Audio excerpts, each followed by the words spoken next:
How many times did you say a couple should have sex in a week? I mean, from what I won't lie, I'm not there, but from what I hear, some people even say every day. But the people that are trying to give like something realistic, they say at least 3 times a week. That's what I've heard. What do you think? If you guys are doing it 7 times a month, safe. Or 7 times a month. if you are doing well, in my opinion.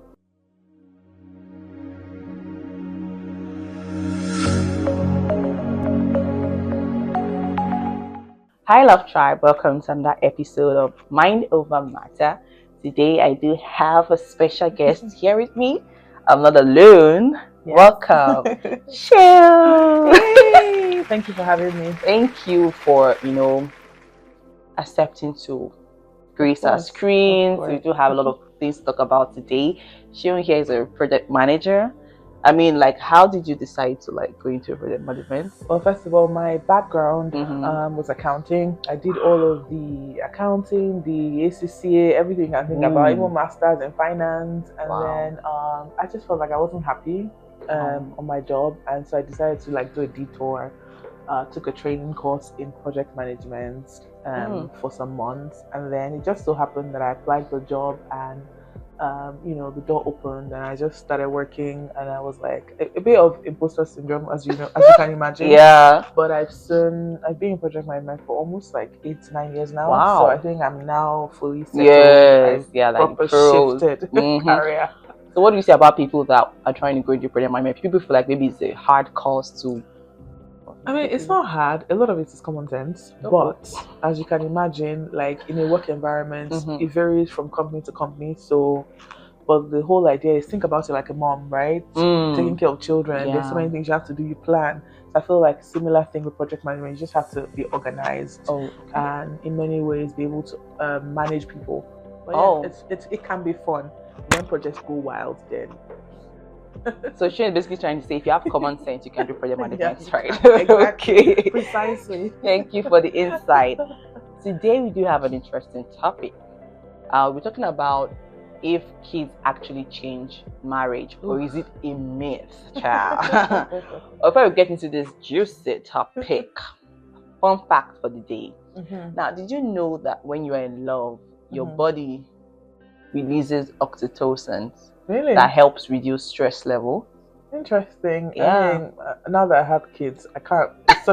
It's such a distant memory, falling in love. I know, right? But when you initially did with your husband, you felt like... I imagine, yes, because there's a lot of excitement when you meet somebody. There's the butterflies in your stomach, all of the dates. So you're super excited and you're less stressed. Yes. Kind of. So that makes some kind of sense.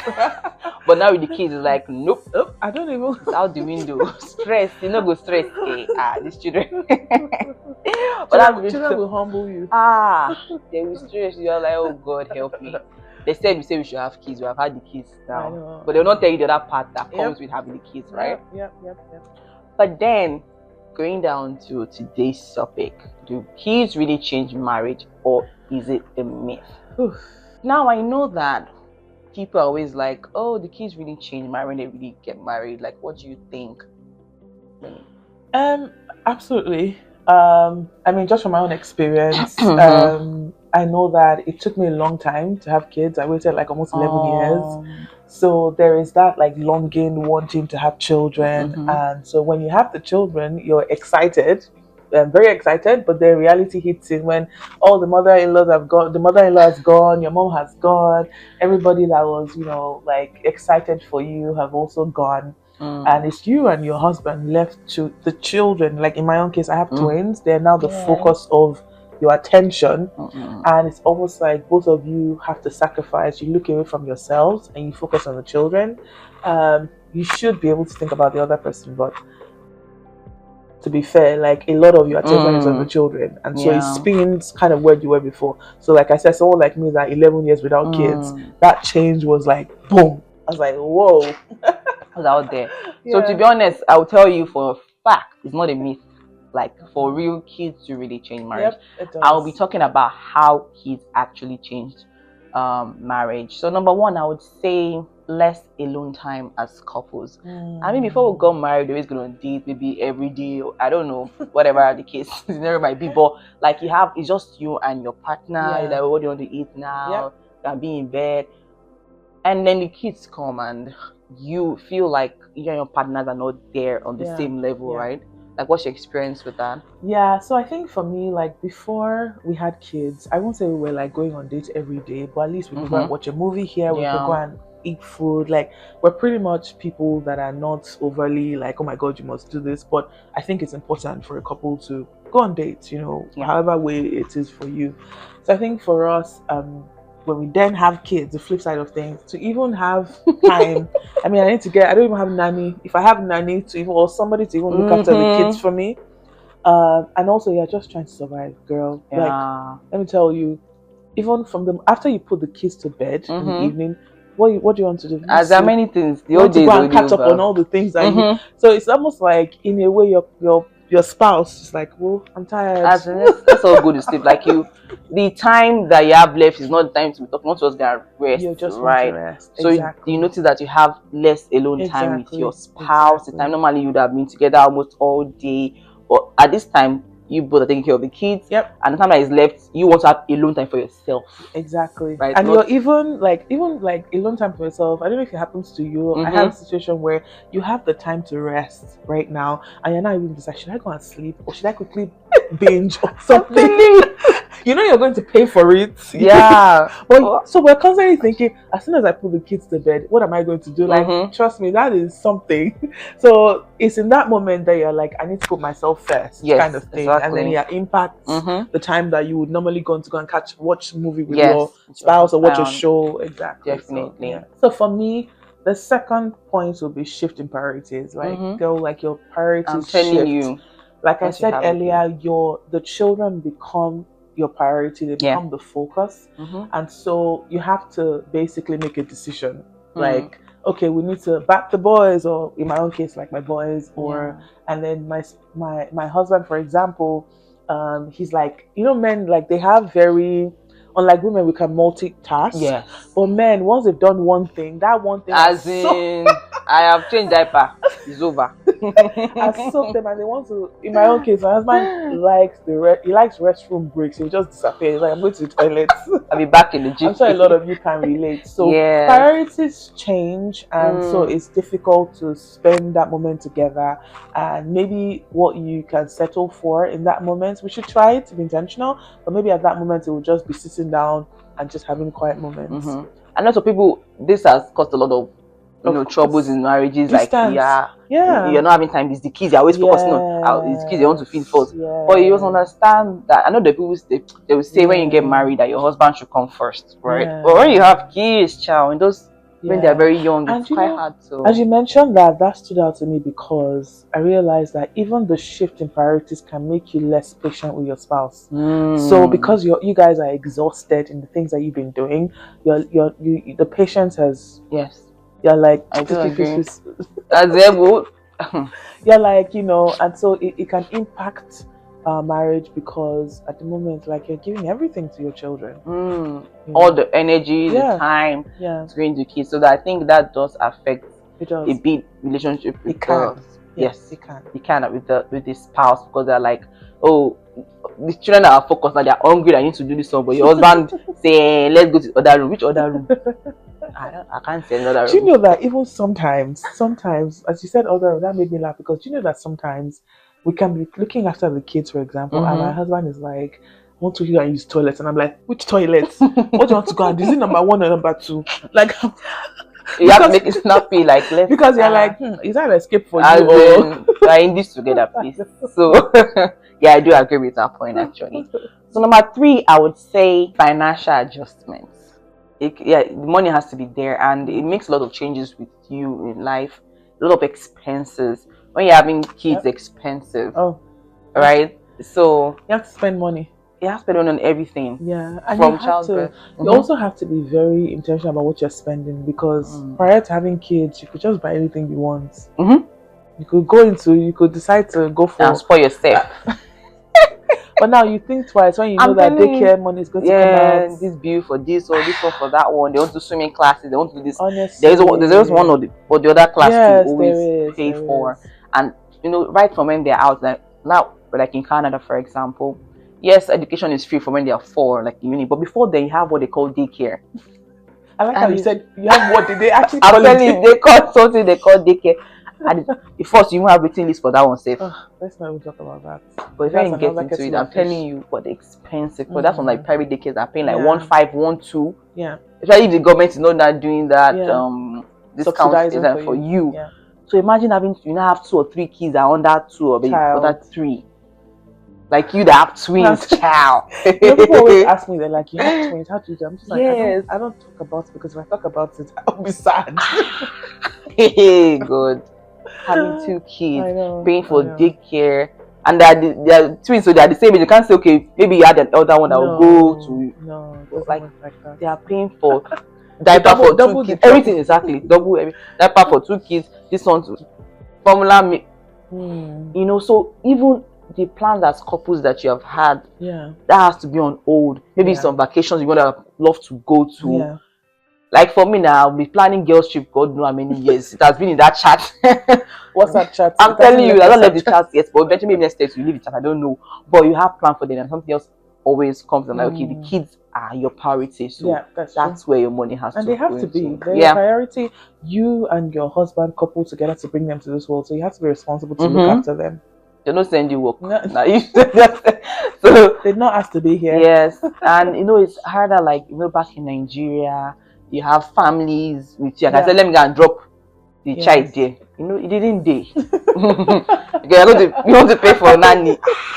So honestly, I do understand. Like I like that, and I think for me as well, it will be the physical and emotional intimacy. I think it's such an important part because this one, if you were even struggling before you had children, this one will be triple struggling because that's like a nail in the coffin. Yeah, because some couples before they had kids, they knew, I don't know, depending on where you are, maybe people are looking for children, waiting for children can be an added pressure. But I've heard couples say that they actually even have maybe Monday days because they're trying to be intentional. So imagine when you now have like children in the mix, like you're tired, you're exhausted. And prior to that, there are a lot of maybe things that you have to do to even get you guys ready to even be intimate. So I'm talking about the physical part now, where maybe take you on a date, because some people it's not as easy as let's just go into bed. Some people require let's prep. But who has time to be prepping, right? Right. So I think this one is a very hot topic because you need to have some kind of physical connection or to keep your marriage aflame. So one way that this can go south very quickly is the absence of it. Yes. And so I think this one you have to be intentional. I wouldn't say I'm doing a great job per se in that area because half the time there's just so much going on, and so I think it has to be a conversation that needs to be had. You have to be intentional about it to say this. We're going to take ourselves out. Like even just this week, we had to sneak out of work. We had to Friday sneak out in the sense of use hours while our kids are in daycare to say let's go and watch a movie. And it was nice. As much as it was small, we watched something and it reminded us of the things that because my husband loves movies. Little things like that. So I don't think it has to also be rigid. I think you can also be spontaneous. But one person has to be the one to say, let's go and watch a movie, or let's go and do this. And ladies, it shouldn't always be the husband. Yes. I think it's mostly the wife that does not the husband. The husband really? No, I think some women basically sit down also just thinking, well, if he's not going to do that means he doesn't love me and I'm not going to bother. But then again, your marriage is both of you.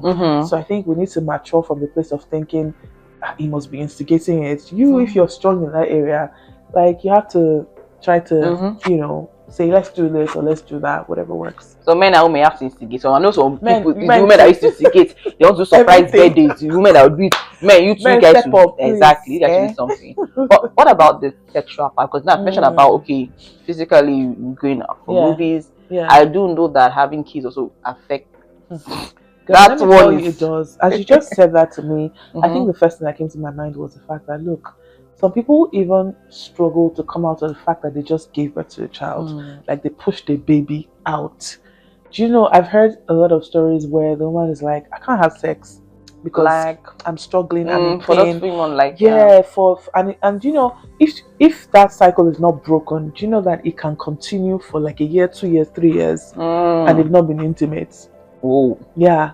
So I think sometimes we underestimate how childbirth and having children actually impacts sexual intimacy. And I'm telling you, a lot of people might not want to talk about it, but I'm sure it's a huge issue, because for some of you guys that are inclined to the spiritual side of things, I once heard, or somebody did say that sexual intimacy actually brings a couple like very close. I agree with that. Yeah, exactly. So if that's not happening, then you feel like there's a kind of distance. Exactly. And I do notice that. If you notice it, like it's just like what's happening, I was disconnected in a way, right? Yeah. So I think, how do people now create time to Girl. I don't understand the timetable. Okay, Monday night, 8 p.m.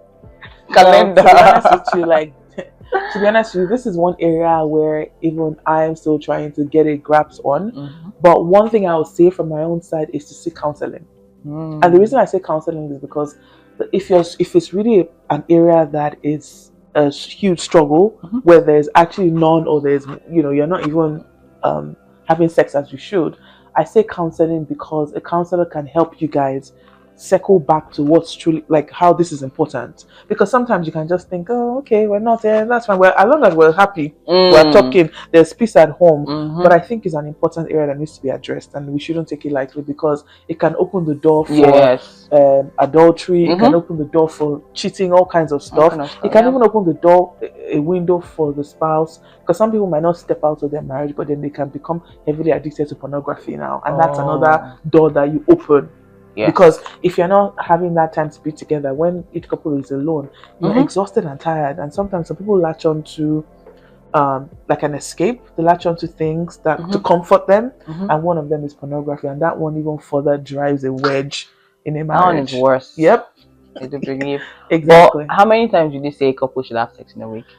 I mean, from what I won't lie, I'm not there, but from what I hear, some people even say every day. But the people that are trying to give like something realistic, they say at least 3 times a week. That's what I've heard. What do you think? If you guys are doing it 7 times a month, safe. Or if you are doing well, in my opinion, if you're doing 7 times a month, you're still doing well, right? Sometimes you're probably in bed. You're like, okay, maybe you want to initiate something, and you probably have kissed a bit, and I don't know, somebody slip off. The next day, like, if you ask that, did you do something? Because you can't even make anything. Like, you're that tired. Yeah, it is. Like, you want to. But also, we don't talk about the fact. So, for people that don't probably live in a big house, for example, depending on the age of your children, again, that's another thing. Because people that live in very small homes, your child is next door or something. That's another spin. Imagine people that live. So back from where people that live in basement, or they live in one container. What they do? They have like 10 kids. They're like, ooh, not 10 kids. I feel like they wake themselves up at 3 a.m. when the kids are sleeping. If they have, what is the sitting room? Maybe they have sitting room. Did you not be lying on the ground? Will still be hearing. She's like, why? I'm like, bro, no, it's not easy. It's not that easy. Sexual part is quite hard. It's not easy. Because they'll tell you the spirit is winning, but the body is weak at this point. Yeah, it's not. Because they'll be like, let's do something. Everybody's tired. But we've not said how we can combat. Like, what is the for the sexual part? I think it's being intentional about it. Okay. I would say that being intentional, just like creating that time. So if you have friends, I know abroad is hard. You might not have family members, but if you have friends, if you're okay with them doing sleepovers, not everybody like comfortable with maybe their kids being another person. Oh, I like that idea. Like, you take your friend. Got it. Kids to your friends, and even if you don't spend the night, but at least play with the other kids, and you can have that 3-5 hours alone with your spouse, and it feels more like how you guys when you're dating, things like that. And spend. But even if you don't have that opportunity, I would say still being intentional. So the kids have gone to bed, it just means it might eat out of your other time. Yeah, I think the key word is being intentional, and I don't think it's only one way. I think it goes both ways, because one person might be willing, for example, and be like, let's do, and the other person doesn't realize that this person is even trying. Mostly the men, I know men, as they say, their sex is they call them that way to ready the mood.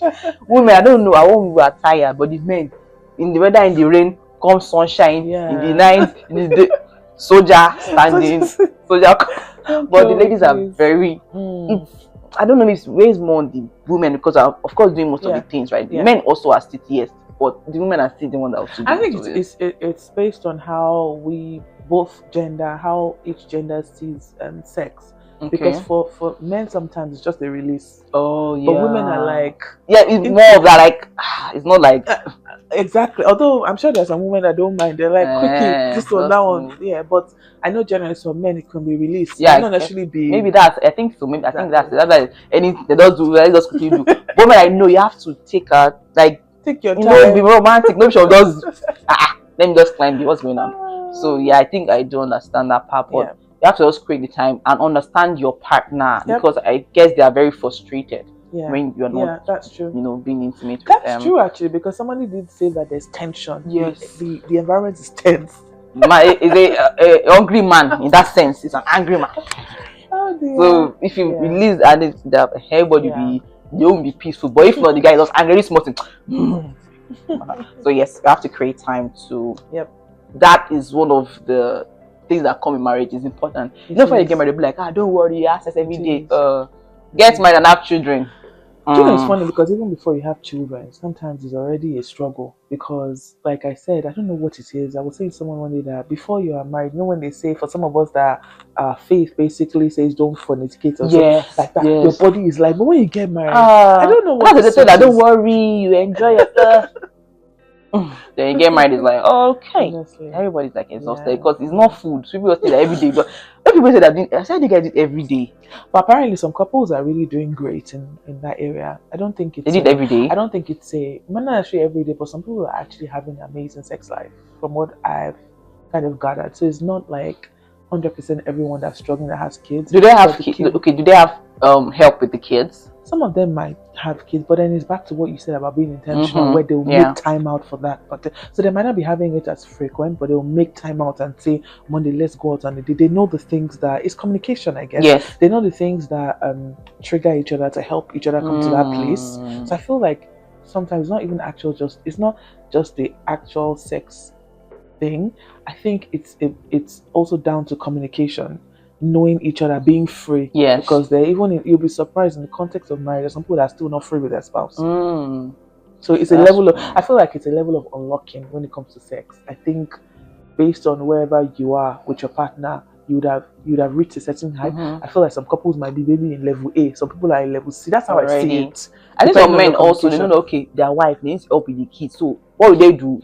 Quickly help her do everything. That will make her happy. No, as if you sit down there, the woman go up and down. Help her when she finish on time. You have like 2-3 hours saved. Put the kids to bed and you cannot have the time. But not like she will wait, she will sweat. Only her is working. Nothing that's in the. I say, come and do what she wants to nap. So yeah, that's important too. And you know, just to wrap up this point, I think it's important. I think for me, what I'm even learning is about yes, there's an intentionality of setting days aside, but this example you gave about how can I help make your life better to make you feel relaxed. Exactly. Yeah. You need to figure that out because that will ease everything and everybody will be like everything's balanced. So for the next one, that's on number 5. So I would say increase teamwork. I think we already spoke a bit of this about like let's divide it into work. It's divided the mom rather doesn't have to do everything. Yep. You know, as she's doing A, you to be doing B, so that honestly, it makes it easier for everyone, right? And I think teamwork too is also understand because sometimes like when we have kids, there's a tendency for you to think is her versus me, so him versus me, but you actually need together as a couple. You're raising these children. I know there was a particular clip I saw one time where the guy was like, people lambasted him anyway. The guy was like, basically because they had to change shift, which is similar to what my husband and I are doing, where we sleep in the child's room, so we take turns. Right, so I might do night today, which means I'll have to sleep in their room, which means we're not sleeping in the room. Do you understand? And there was a man that shared something like that, said that, well, it was a sacrifice that they made for about 5-6 years. I don't think that would be that long. I mean, 6 years, that's a lot. Yeah. And then he said, no, so he was sharing it and saying, we're just coming out of this phase. So he was putting all the things back in the house, trying to put their beds together and all of that stuff. And people were like, what? You were out of the... But I feel like when you become a parent, it's not about criticizing what other people are doing. It's what works and both of you understanding. Exactly. And that's what the teamwork is. Because I can come to your home and you have a different setup of what works for you. You guys are able to couple together like rabbits in the night you're doing. But for some other couple, depending on who you are, where you're coming from, it could be a different setting. So basically, as you're saying, teamwork. It's important that different family has different ways it works for them. Whatever works for you people, but there has to be teamwork. It's not the woman's job to always take care of the kids and all that. The men can also support, and it just makes teamwork makes the dream work, as they say, right? So we have listed how the kids affect the marriage. We're not going to talk about how we can make it work. Very even important. with all of this. One, I would say communication. Have a lot of fun, like laugh together. That laughing one, as we were talking earlier, and you mentioned it, like it stood out to me because I realized how many times just having a joke with my husband has saved the day. Like, sometimes some days you'll be having some serious days, and maybe one joke, both of you just laugh. And so I feel like that one is so key. Like, don't lose yourself. You're still you have kids now, but I still feel like you're still the same. If you're a humorous person, you're still the same. You can bring that flair, you can laugh together. Say things to make your spouse laugh. Yes. Or tease him. The amount of time I tease my husband, like, I tease him a lot when it comes to, so there was something happened even this week as an example, just giving you guys an example, where he said someone at church had reached out to him to help her with some. I said, is that because she likes you? That's funny, yeah. Sorry guys, and also in the background. Yes, I know. It's part of the kids. Quiet time. But communication, I think you openly talking with your spouse, if maybe in terms of how you feel they are lacking things as a couple. Maybe you say sexually, for example. Talk to your partner. Now, don't keep it yourself. Talk about, okay, I feel like we are being distant. Then how can we solve this? Talk about it between yourself. If you, like, for example, said going to see a therapist. Sometimes it's difficult to communicate. And it's okay to bring a third party. I know some people always feel like when you bring a third party means that that means everybody, like, your house is on fire. But when you say third parties, would you say third parties like a counselor, like a professional therapist, or like a family member? Party? For people that don't believe in, it's fine, because whatever works, like I said, for you, it's always about your comfort and your safety. So if you don't feel safe enough to reach out to just any random person, that's fine. You can reach out to a third party who doesn't know you guys, but it's a professional counselor. I know for me in the past, my husband and I have sat across close friends. It was very awkward, to be honest, but as we pushed through, it was okay. But then again, you still feel a type of way because you feel exposed. But I think it's important to also have friends that you can at least talk to, like, and keep each other accountable. But what I meant when I mentioned third party was more professional help, because there's some people that are skilled in helping you guys communicate, all of that. Stuff. I'm okay with third party, but it has to be professional, not family, not friends. That's for me personally. Because there can be a bias, I guess. Exactly. So communication and laughing together. Being patient with your partner too. Yes, it's important. There are times that I'm so upset about something, and I just remind myself, like, look, your husband has given you grace times. You should give him grace. It's important. The patience is not easy. I mean, we're all going through this. We are. Maybe in different ways. I feel like women always feel like they're the ones that carry, at least most women carry the load of taking care of the children. But then again, it's because we're nurturers. So and I think you should communicate if you're feeling burdened. If you feel like the work is really too much for you, I think you should communicate. I don't think it's okay for you to be carrying all the load. Yes, that's it. Communicate. Let your husband know. And if you need to go to a third party, like a therapist or counselor that can help you, then you can do that, right? We're not family and friends, in my opinion. You can say this now. Have you been born before? Tell me. Okay, we'll talk about it. It's a topic that me and my husband, like, we had a lot of people who got married, finances. I like that you guys aligned on it. Yeah, so we're not having third party. We do have a topic on this, which is going to air later on third parties in marriages. That's a good topic, actually. I'll be interested to watch that. I did. It's something we both discussed before we got married. That's good.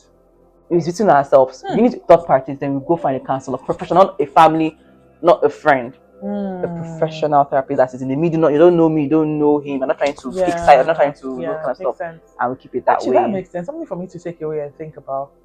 Because I feel like when people, it's good to be vulnerable. When people in your space, I don't know if.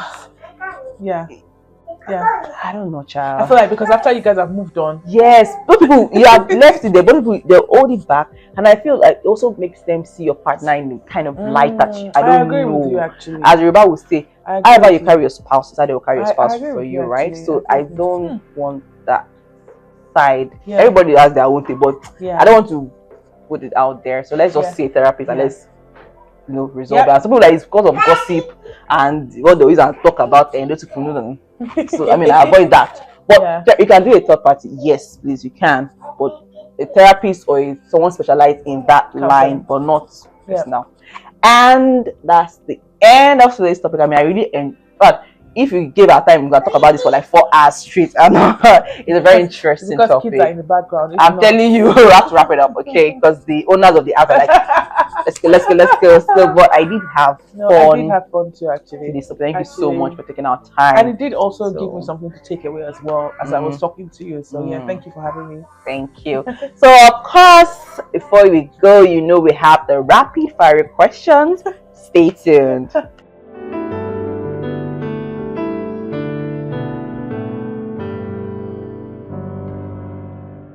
All right, welcome back. We're still on a rapid fire question. So, number 1, what's the lesson you learned the hard way? What's the life lesson that you learned the hard way? That's a very deep one, which is my joy and happiness is not in anybody's hands.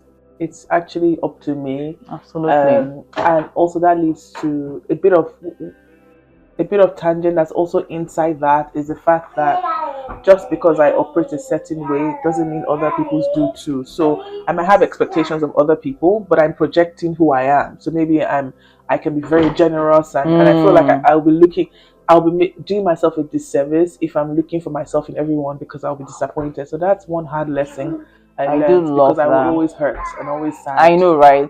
When you take all these friendships, you're those things so that like I know people are like as in they're acting like I don't know. So number 2, would you say you are a private person or when it comes to your life, are you private or? As that question landed, I just felt a little bit like, I am open. I'm an open book. However, as I've grown older, I realized that as much as you want to be an open book, not everything is for public consumption. Not everything is for every single person in your life. You need to be selective about what you're sharing. So I would say as I'm growing older, I'm in the middle now. Before I was like, if I see you, I will give you the full word of my life. But as I'm getting older, because you move on from you don't have. Some people are not always in your life, and you walk away feeling, did I say too much? Did I share too much? So it's always good to be very intentional about, okay, this person, if I'm sharing it, I'm not going to walk away feeling whatever happens. Like if we are not friends again tomorrow, I'm good to go. And also in terms of the public space, if I share something, do I own it with my full chest, regardless of whatever anybody says? Because when you share something publicly, you're open to public scrutiny. Yes. So I can be a public person. Also, if that information is relevant and it's going to help you. Yes. But I think I'm learning as I'm getting older to be a lot more private with some things. Not everything that is for public consumption. Thank you for the answer. Thank you guys, Love Tribe, for staying to the end of today's episode. I hope you had fun, and in the comment section let us know about your experiences having kids, the struggles keeping life together as husband and wife. We want to know in the comment section. Don't forget to like, share with your friends, and I will see you on the next episode on Mind Over Matter.